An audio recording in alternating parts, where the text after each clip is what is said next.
పరమ తండ్రి మనల్ని కనికరించిన వారై భూమి మీద బ్రతికిస్తూ ఆయన సమ్ముఖంలో మరోసారి మనం రానిచ్చినందుకు మొట్టమొదటిగా తండ్రి అయిన దేవునికి కృతజ్ఞతాస్తుతులు తెలియచేస్తున్నాము. ఈ కార్యక్రమాన్ని నిర్వహిస్తున్నటువంటి మన సోదరులు చక్రయ్య గారి కుటుంబానికి ప్రత్యేకమైన వందనాలు తెలియచేస్తున్నాము. వారి ఆహ్వానం మేరకు అనేక స్థలాల నుంచి ఇచ్చేసి మీ విశ్వాసాన్ని ఆసక్తిని చాటుకుంటున్నటువంటి మీలో ప్రతి వారికి ఆయా స్థలాల్లో పనిచేస్తున్నటువంటి దైవజనులకును ప్రభునామంలో వందనాలు తెలియచేస్తూ ఇలాంటి మంచి కార్యక్రమాలకు కేంద్రమై అనేక మందిని ప్రోత్సహిస్తూ స్థానిక గ్రామ ప్రజలకు సందేశాన్ని అందించి వారికి ఆత్మ సంబంధంగా మేలు చేయాలని పాటుపడుతూ ప్రయాసపడుతున్నటువంటి స్థానిక సంఘమునకు వారిని ప్రోత్సహిస్తున్న స్థానిక దైవజనులకు ప్రభునామంలో వారికి ప్రత్యేకమైన వందనాలు తెలియచేస్తున్నాము. యవ్వనస్తులు మంచి భవిష్యత్తు కలిగిన వారై ఉంటారు. ఆ భవిష్యత్తును పాడు చేసుకోకుండా ఉండాలంటే దేవుడు వారికి ఎన్నో సూత్రాలు నేర్పించాడు.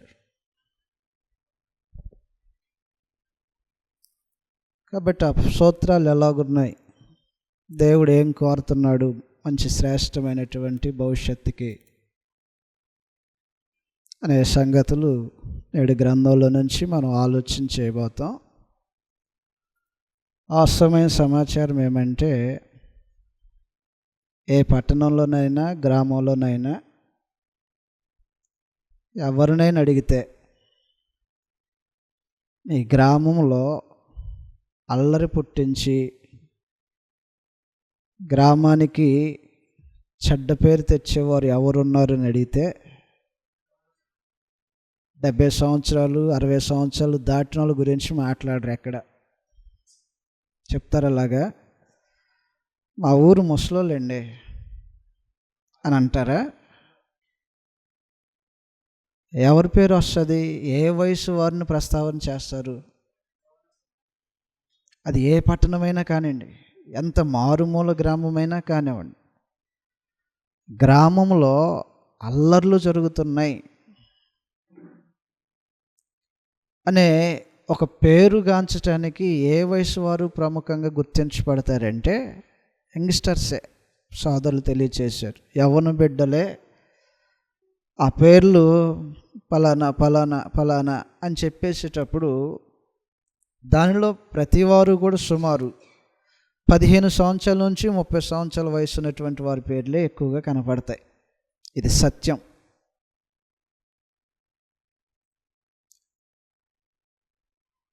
న్యాయాన్ని పర్యవేక్షిస్తున్నటువంటి భద్రతా అధికారుల గురించి వారిని అడిగిన కోర్టుల్లో న్యాయం పక్షంగా పనిచేసేటువంటి లాయర్లను అడిగిన, ఏమంటే ఎక్కువ కేసులు ఎవరి మీద నమోదవుతున్నాయి అని అంటే దానిలో కూడా ఖచ్చితంగా వచ్చేటువంటి పేర్లు ఎవరి ఉంటాయి? యంగ్స్టర్సే కదా.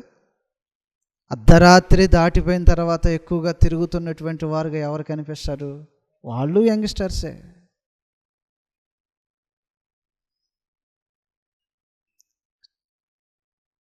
అలవాటు కాకూడనటువంటి ప్రాంతాల్లో ఎక్కువగా ఎవరెవరు కనపడుతున్నారని అది ఆ విచారణ చేసినప్పుడు కూడా యంగ్స్టర్సే. పెద్ద పెద్ద పట్టణాల్లో పబ్బులని అవి అని ఉంటాయి. దానికి విధిగా వెళ్ళేవారు, రెగ్యులర్గా వెళ్ళేటువంటి వారు ముసలోళ్ళు వెళ్ళరు, పసిబిడ్డలు వెళ్ళరు, యవనస్తులే వెళ్తుంటారు. కాబట్టి సమస్య ఎక్కడ మొదలవుతుందో ఆలోచించేద్దాం. ఏ వయసులో ఒక సమాజంలో ఇబ్బందికరమైనటువంటి వారుగా ఏ వయసు వారు ఉంటున్నారో తమ భవిష్యత్తును వారు పాడు చేసుకుంటూ ఇతరులకు ఇబ్బందికరంగా మార్చబడుతున్నటువంటి ఆ వయసును శ్రేష్టమైనటువంటి మార్గంలోనికి పెట్టడానికి దేవుడు ఎన్నో సూత్రాలు నేర్పించాడు. వాటిని అవలంబించగలిగితే జీవితాలు ఎంతో శ్రేష్టంగా, మీకు మేలుకరంగా, మీతో పాటు ఉన్నటువంటి సమాజానికి మీరు ఆదర్శప్రాయంగా నిలబడతారు. కాబట్టి ఆ సంగతులు ఈ రోజున మనం ఆలోచన చేయబోతాం.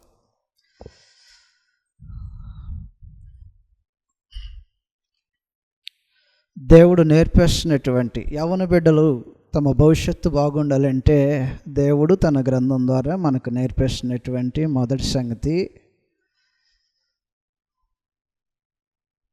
తల్లిదండ్రుల ఉపదేశము లేదా మాట వినుట. అది కోరుతున్నాడు దేవుడు. నీ భవిష్యత్తు శ్రేష్టంగా ఉండాలంటే, ఒక మంచి భవిష్యత్తును అనుభవించాలి, ప్రయోజకులం అవ్వాలి, సమాజంలో మంచివారిగా పిలువబడాలంటే అపోస్తలుల కార్యాలు 16వ అధ్యాయంలో ఒక మనుషుడి పేరు పొందాడంట మంచివాడని. అపోస్తలుల కార్యాలు 16వ అధ్యాయము మొదటి 2 వచనాల్లో రాయబడినటువంటి సంగతులు ఈ విధంగా ఉంటాయి. అపోస్తలుల కార్యాలు 16వ అధ్యాయం మొదటి 2 వచనాల్లో, పౌలు దెర్బేకును లుస్త్రాకును వచ్చెను. అక్కడ తిమోతి అని ఒక శిష్యుడు ఉండెను. అతడు విశ్వసించిన ఒక యూదురాలి కుమారుడు. అతని తండ్రి గ్రీసు దేశస్థుడు. అతడు లుస్త్రాలోను ఇకోనియాలోను ఉన్న సహోదరుల వలన మంచి పేరు పొందినవాడు. కాబట్టి మన చుట్టూ ఉన్నటువంటి ప్రాంతాలలో ప్రజల మధ్య మంచివారు అనే పేరు పొందాలంటే, తమ భవిష్యత్తును దీవెనకరంగా మలుచుకోవటానికి మొట్టమొదటిగా దేవుడు నేర్పించేటువంటి సూత్రం ఏమిటంటే, తల్లిదండ్రుల యొక్క మాట, ఉపదేశము. వారు మన మేలు కోరి ఏం చెప్తారో మొదటగా అది వినేటువంటి మనస్తత్వం అలవర్చబడాలి. ఒక తండ్రి కానీ తల్లి కానీ ఏమి ఉద్దేశించి మాటలు చెప్తారు? పాడైపోవటానికి ప్రోత్సహిస్తారా తల్లి తండ్రి? కుయుక్తిగా మాట్లాడతారా? అలా మాట్లాడతారా? అసలు ఏ తల్లి అయినా ఏ తండ్రి అయినా తన బిడ్డల భవిష్యత్తు బాగుండాలనుకుంటే కుయుక్తిగా కానీ కపటంగా కానీ మోసయుక్తమైనటువంటి మాటలు కానీ పలకరు. ఏ తల్లి అయినా ఏ తండ్రి అయినా తన బిడ్డలు బాగుండటం కోసం అవసరమైన స్థలంలో హెచ్చరించటము, కావలసినటువంటి సమయంలో ప్రోత్సహించటము, పరిస్థితులకు తగినట్టుగా వారిని ధైర్యపరచడానికి నిలబడేటువంటి వారై ఉంటారు తల్లిదండ్రులు. కాబట్టి మనకు తెలుసు వారు కుయుక్తిగా మన ఎడల ప్రవర్తించరు. ఇది నిజమా కాదా?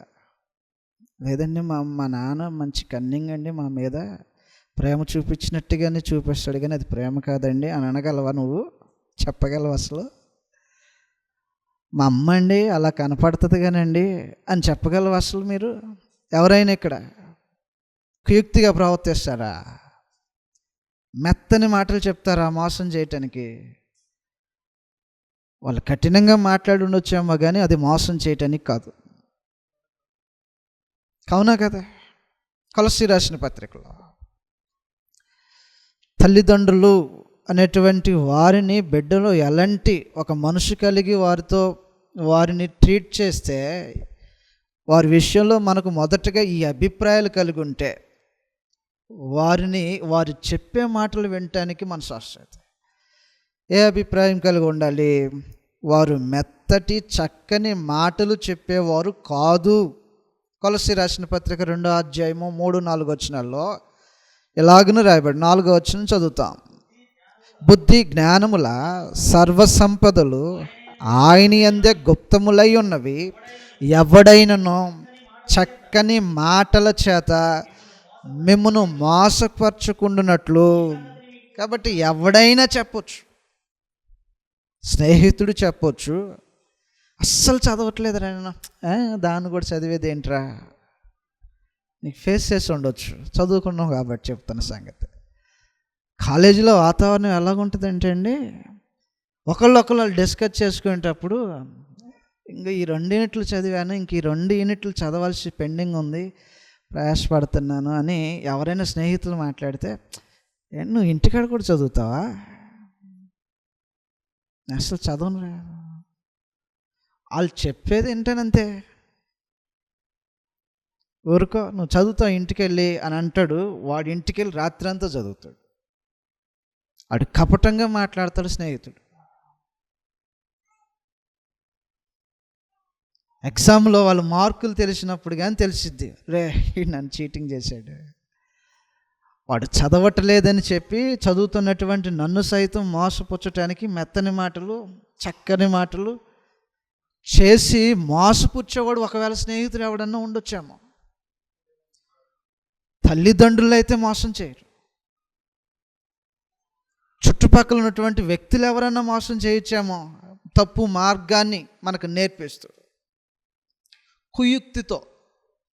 కొరింథీయులకు రాసిన 2వ పత్రిక 11వ అధ్యాయంలో చుట్టూ ఉన్నటువంటి సమాజంలో వ్యక్తులు మనతో కుయుక్తితో ప్రవర్తించొచ్చేమో కానీ తల్లిదండ్రులు మాత్రము ఈ నేచర్ కలిగి ఉండరు తమ బిడ్డల ఎడల. వాళ్ళు కుయుక్తితో ప్రవర్తించరు బిడ్డల పట్ల.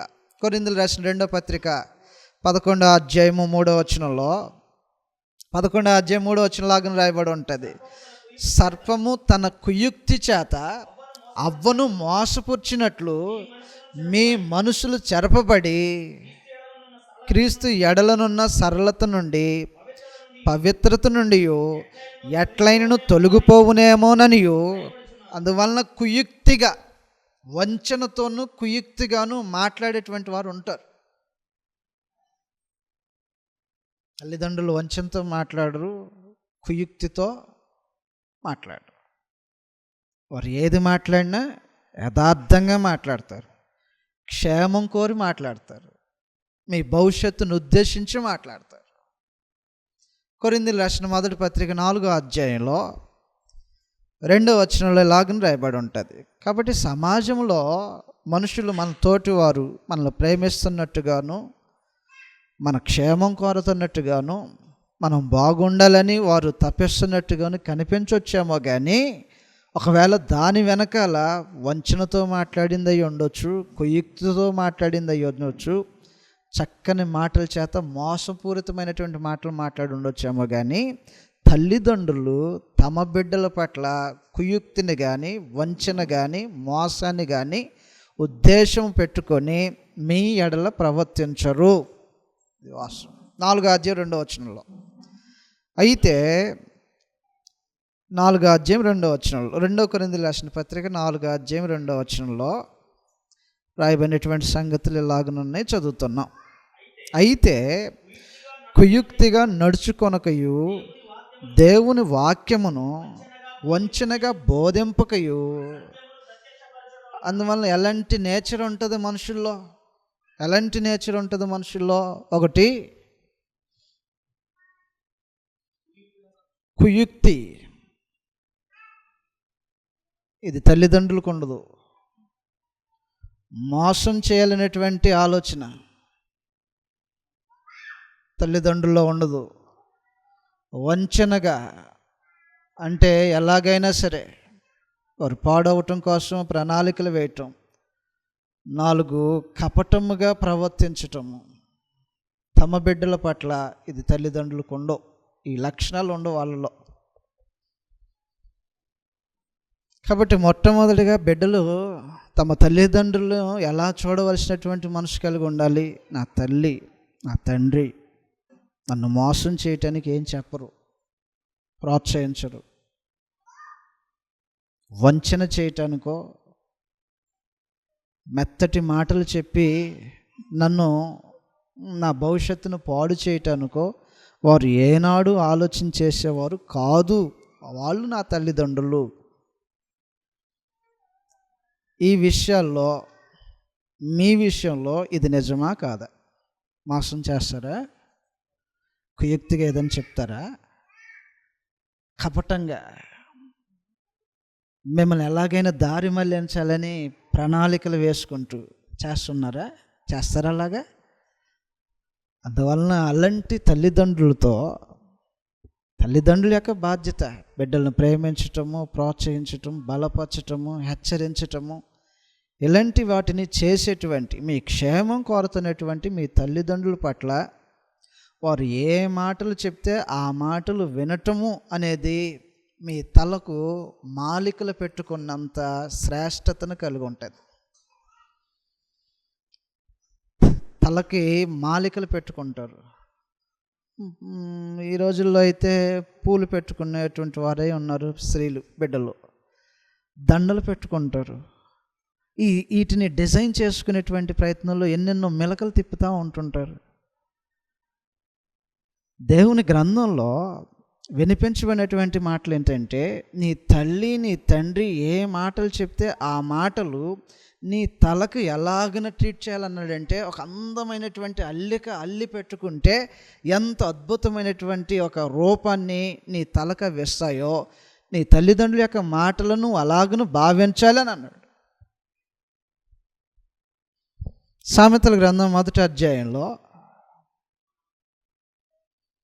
తల్లిదండ్రుల యొక్క ఉపదేశము లేదా వారు నీతో మాట్లాడుతున్నటువంటి ఆ మాటలు, యవ్వన బిడ్డలు ఎలాంటి భావనతో వాటిని స్వీకరించవలసిన వారై ఉంటారో చెప్పబడుతున్నటువంటి సంగతులు ఇవి. 1వ అధ్యాయము 8వ వచనంలో, నా కుమారుడా నీ తల్లి ఉపదేశమును ఆలకించుము, నీ తల్లి చెప్పు బోధను తోసివేయకము. ఏంటి? సొగసైన మాలిక, అందమైనటువంటి అల్లిక, దండలాగా అలంకరించుకుంటారు కదా. సహజంగా స్త్రీ లేదా యవ్వన బిడ్డలైనటువంటి ఆడబిడ్డలు అలంకరించుకుంటారు, తలను అలంకరించుకుంటారు. ఈ మధ్యలో మగవారు కూడా అలంకరించుకోవటం మొదలు పెట్టారులేండి. తనకి ఏదో చేసే ప్రయత్నాలు చేస్తున్నారు. సరే, యవ్వన బిడ్డలు, నువ్వు మగబిడ్డమైనా ఆడబిడ్డమైనా సరే, వాటిని ట్రీట్ చేసేయాల్సిన విధానం, నీ తల్లి ఏదన్నా మాట చెప్తే, నీ తండ్రి ఏదన్నా నీకు ఒక విషయాన్ని చెప్తే వాటిని ఎలాగన భావించవలసిన వారై ఉంటారు. చదువుతావని మళ్ళొకసారి. వాటిని, నా కుమారుడా నీ తండ్రి ఉపదేశము ఆలకించుము, నీ తల్లి చెప్పు బోధను త్రోసివేయకము. అవి నీ తలకు సొగసైన మాలికయు, నీ కంఠమునకు హారము. ఎవరు చెప్పేవి? వేటిని దేవుడు ఇలాగ ట్రీట్ చేయమంటున్నాడు తన గ్రంథంలో? తన ప్రజలైనటువంటి తన ప్రజల చేత రాయించినటువంటి సమాచారంలో నీ తల్లి నీ తండ్రి ఏ విషయాలైతే నీకు బోధ చేస్తారో, ఏ విషయంలో అయితే నీతో మాట్లాడతారో వాటిని నీ తలకు సొగసైనటువంటి మాలికలుగా. ఎప్పుడన్నా ఇలా నా తండ్రి యొక్క మాటలు నా అలంకారానికి దేవుడు ఉద్దేశించాడు అనుకుంటున్నారా? ఇసుక వస్తుంది కదరా, ఏంటో ఏదో ఒకటి చెప్తూనే ఉంటారు. ఇంటికి వెళ్ళింది మొదలు మళ్ళీ హాస్టల్కి వెళ్ళేదాకా, మళ్ళీ నా చదువుకి వెళ్ళిందాకా ఏదో ఒకటి రెగ్యులర్గా. ఇట్లా ఉండొద్దు, అది చేయొద్దు, అలా ఉండొద్దు. పడలేకపోతాను, ఇంటికి వెళ్ళాలంటే ఇబ్బంది అనిపిస్తుంది అని అలాగ ఉందా మీకు? అలా ఉండొద్దు. దయతో శ్రేష్టమైనటువంటి ఒక మంచి భవిష్యత్తును అనుభవించాలనేటువంటి మనసు మనకుంటే దేవుని సూత్రాలు పనిచేయాలి మన జీవితంలో. ఏంటి ఆ సూత్రాలు? వారు చెప్పిన మాటలు అందమైనటువంటి అలంకరణతో పోలుకున్నటువంటి ఒక మాలికల్లాగా ఉండాలి. పరమ తండ్రి వారికి అనుగ్రహించినటువంటి స్థానం ఎక్కడంటే, తనను గురించి మాట్లాడిన తర్వాత నెక్స్ట్ స్టెప్ తీసుకున్నటువంటిది తల్లిదండ్రులు. నిర్గమకాండం 20వ అధ్యాయంలో రాబడినటువంటి సంగతులు ఈ విధంగా ఉంటాయి. దేవుని తర్వాత దేవుడు తన విషయాలై ఏమేమి చెప్పవలసిన వాడై ఉన్నాడో వాటన్నిటిని చెప్పిన తర్వాత నెక్స్ట్ పొజిషన్ ఇచ్చింది ఎవరికంటే తల్లిదండ్రులకి. 20వ అధ్యాయంలో చదువుతాం. నేను పై భాగం నుంచి చదువుదామా? నీ దేవుడైన యెహోవా నీకు అనుగ్రహించు దేశంలో నువ్వు దీర్ఘాయుష్మంతుడగునట్లు నీ తండ్రిని తల్లిని సన్మానించుము.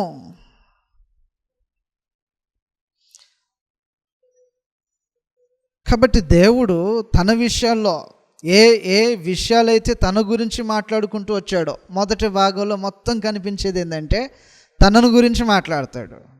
నేను మీకు దేవుడును, దేవునికి సంబంధించి మాట్లాడాడు. మీరు వీటిని ఉంచుకోవద్దు, ఎందుకంటే నేనే మీ జీవితంలో ప్రథమమైనటువంటి స్థానము. దేవుని గురించి మాట్లాడాడు. నా నామాన్ని గురించి వ్యర్థంగా ఉచ్చరించొద్దు, తన గురించే మాట్లాడాడు. తాను నియమించినటువంటి నియమము విశ్రాంతి దినం ఒకటి ఉంటుంది, అది పరిశుద్ధంగా ఆచరించాలి. తన గురించి తనకు సంబంధించి మాట్లాడాడు. ఎప్పుడైతే మనుషుడు మనుషులతో ప్రవర్తించవలసినటువంటి రెండో భాగాన్ని గురించి మాట్లాడుతున్నాడో, అది మొట్టమొదటిగా తల్లిదండ్రుల యొక్క స్థానాన్ని పెట్టాడు.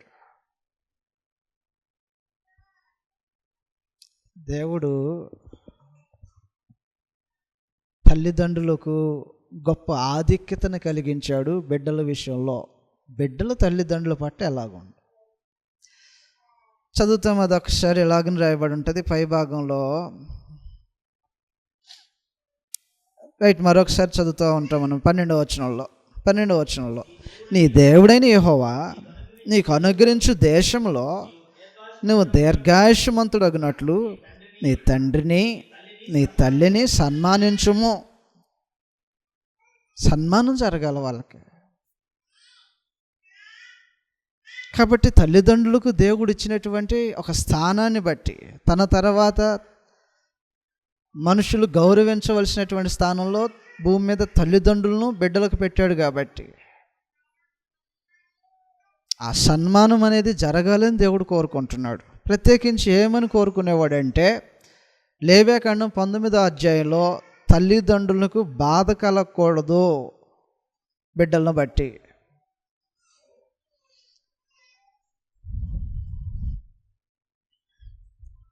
నిర్గమాకాండము 20వ అధ్యాయం 12వ వచనంలోను, లేవ్యాకాండము 19వ అధ్యాయము 3వ వచనంలోను తల్లిదండ్రుల గురించి, బిడ్డలు ఎలాగనో వారితో ఎలాగన ప్రవర్తించవలసిన వారై ఉన్నారో తెలియచేస్తున్నాడు. 19వ అధ్యాయం 3వ వచనంలో, మీలో ప్రతివాడు తన తల్లికిని తన తండ్రికిని భయపడవలెను.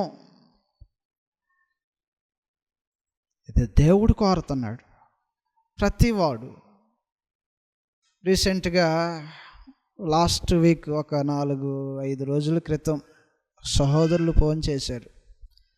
ఇశ్రాయేల్ దేశంలో ఉన్నటువంటి సోదరులు ఫోన్ చేశారు. ఎలా ఉన్నారండి అని.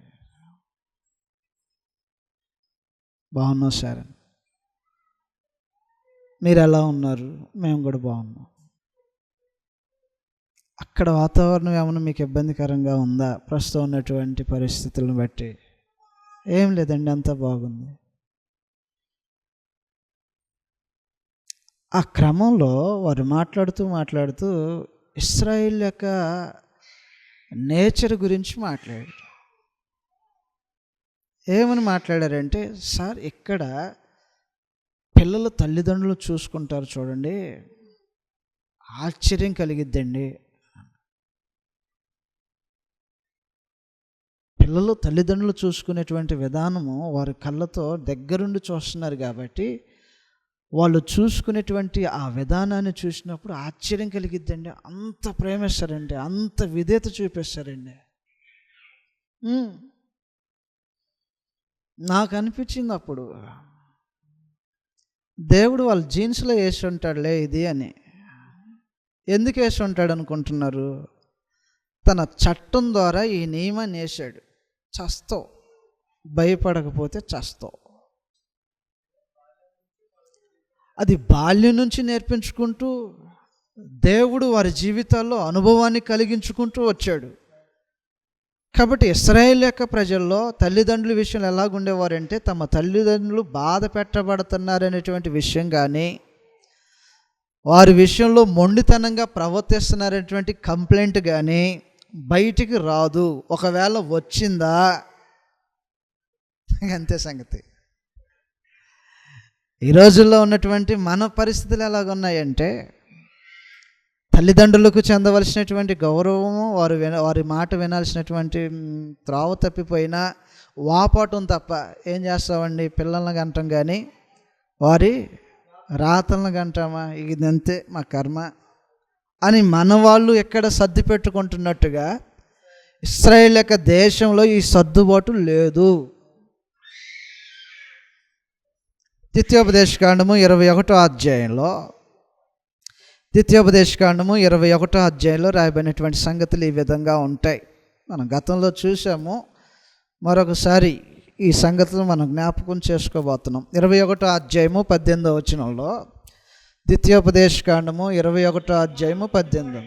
ఒకని కుమారుడు మొండివాడై తిరగబడి తండ్రి మాట కానీ తల్లి మాట కానీ విననివాడై వినకుండి వారు అతన్ని శిక్షించిన తర్వాతను అతడు వారికి విధేయుడు కాకపోయిన ఎడల అతని తల్లిదండ్రులు అతన్ని పట్టుకొని ఊరు గౌని వద్దకు పంచాయతీకి తీసుకెళ్తారనమాట. తీసుకొని వచ్చి, మా కుమారుడైన వీడు మొండివాడై తిరగబడి ఉన్నాడు, మా మాట వినక తిండిపోతును తాగుబోతును అయినని ఊరి పెద్దలతో చెప్పవలెను. అప్పుడు ఆ ఊరి ప్రజలందరూ మన ఊరి నుంచి పంపించేద్దామండి అన్నీ, మీ మాట ఎన్నకాడికి ఎక్కడెందుకు, సో మన ఊరిలో రావద్దాడు,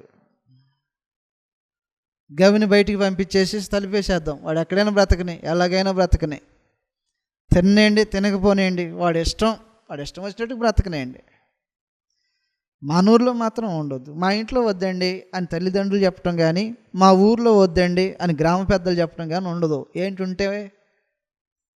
ఏంటుంటే తల్లిదండ్రులను గౌరవించడంలో దేవుడు వాళ్ళ జీన్స్లో పెట్టాడు. వారి మాట నీ క్షేమం కోరి వారు ఏం చెప్తారో విను. తిరగబడ్డావు అనుకో, మొండివాడి పోయావు అనుకో, తీసుకొచ్చి చంపేయి, రాళ్ళతో కొట్టి చంపేయి.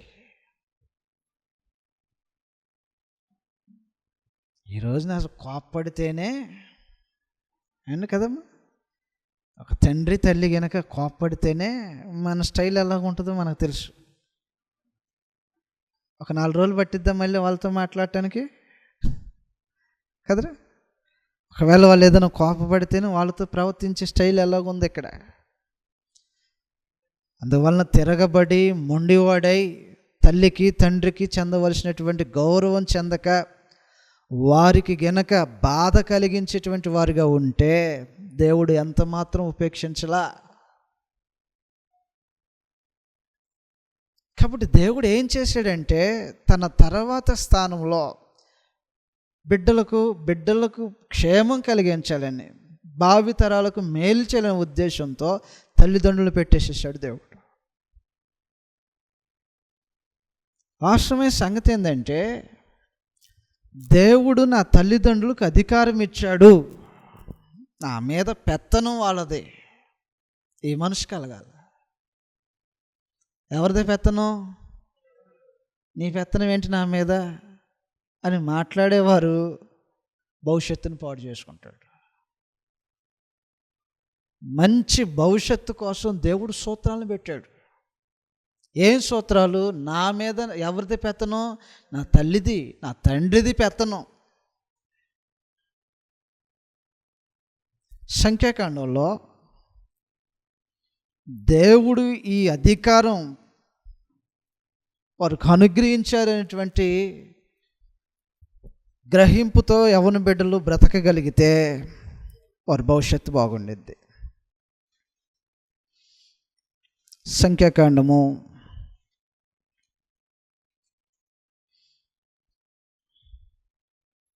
30వ అధ్యాయం అండి, దయతో మన్నించండి. 30వ అధ్యాయము 1వ వచనం నుంచి సంగతులు రాయబడి ఉన్నాయి, చదువుదాం. సంఖ్యాకాండం 30వ అధ్యాయం 1వ వచనం నుంచి, మోషే ఇశ్రాయేలు యొక్క గోత్రాధిపతులతో ఇట్లనెను, ఇది యెహోవా ఆజ్ఞాపించిన సంగతి, ఒకడు యెహోవాకు మొక్కుకొనిన ఎడల లేక తాను బద్ధుడగుటకు ప్రమాణము చేసిన ఎడల అతడు తన మాట తప్పక తన నోట నుండి వచ్చినదంతయు నెరవేర్చవలెను. ఏదన్నా ఒక విషయంలో దేవునికి సంబంధించి ఇది చేయిస్తా నేను, ఇది చేయాలనుకుంటున్నా నేను అని తాను తీర్మానం చేసుకుంటే తాను ఏదైతే అనుకున్నాడో అది అంతటిను నెరవేర్చడానికి తను లోబడి ఉండాలి అని చెప్తున్నాడు.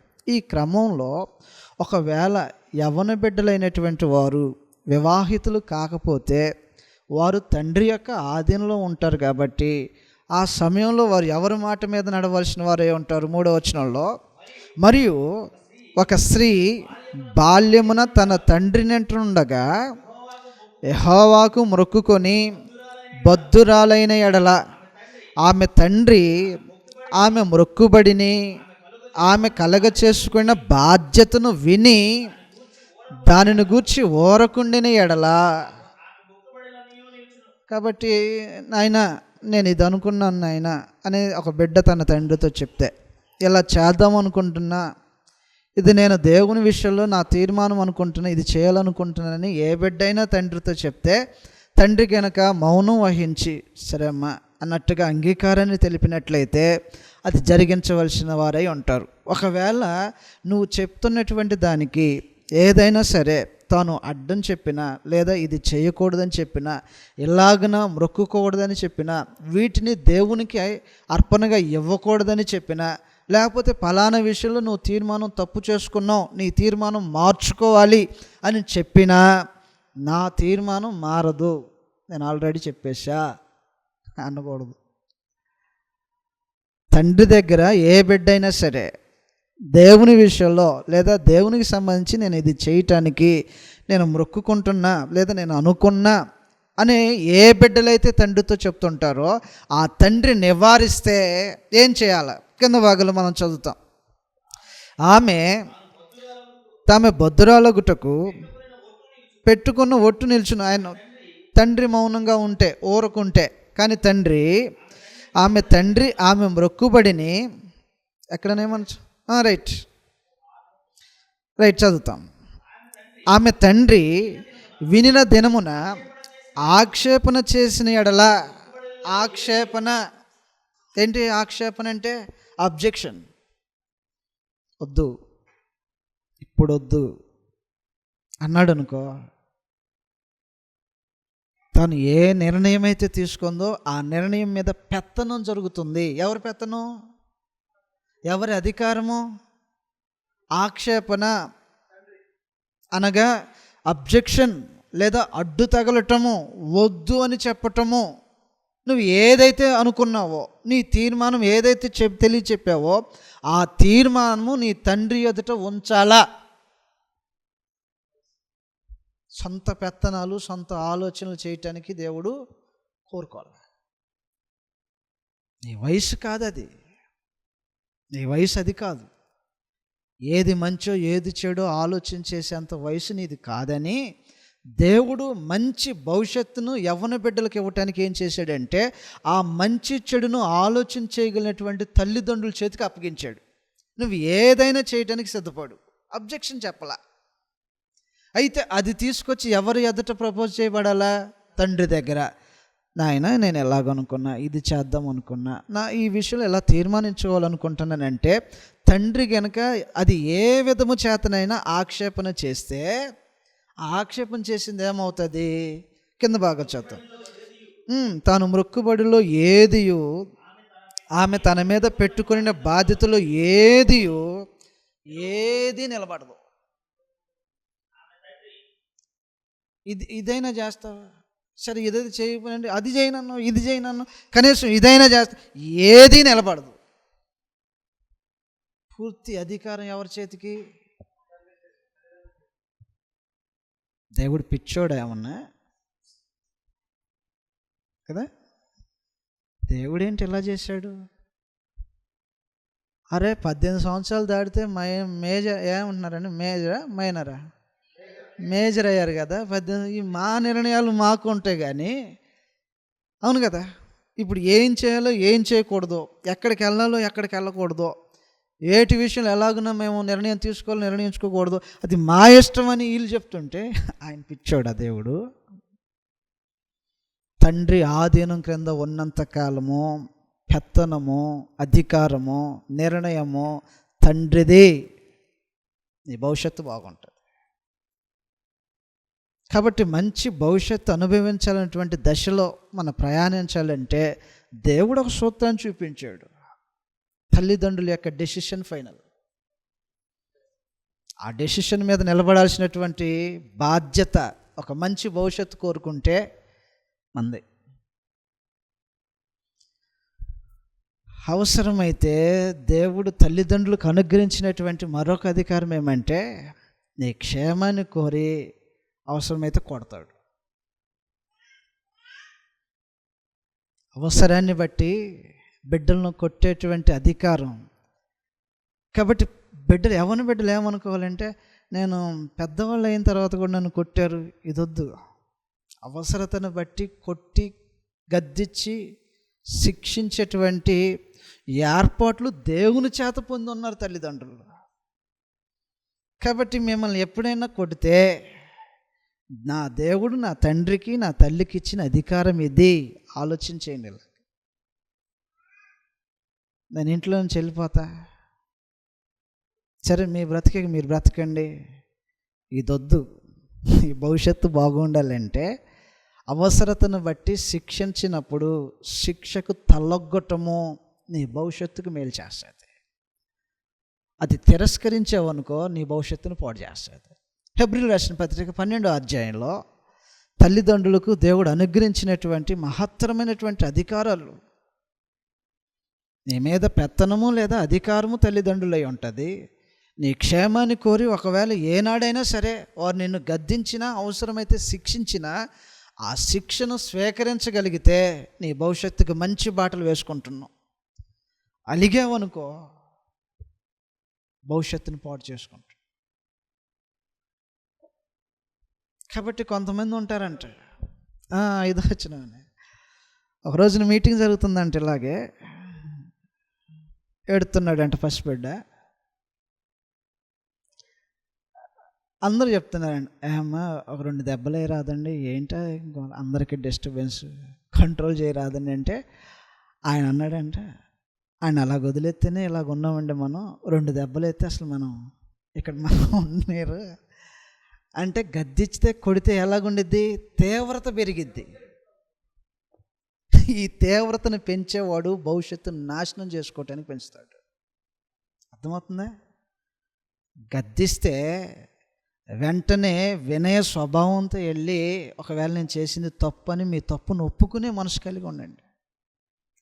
భవిష్యత్తుకు మేలు జరిగి. అంతేగాని నన్నే తిడతావా, ఇప్పటి నుంచి చూడు ఎలాగుంటుందో, ఇదొద్దు అమ్మా, ఇది రెబల్, ఇప్పటి నుంచి చూడు ఎలాగుంటుందో అని చెప్పేది రెబల్.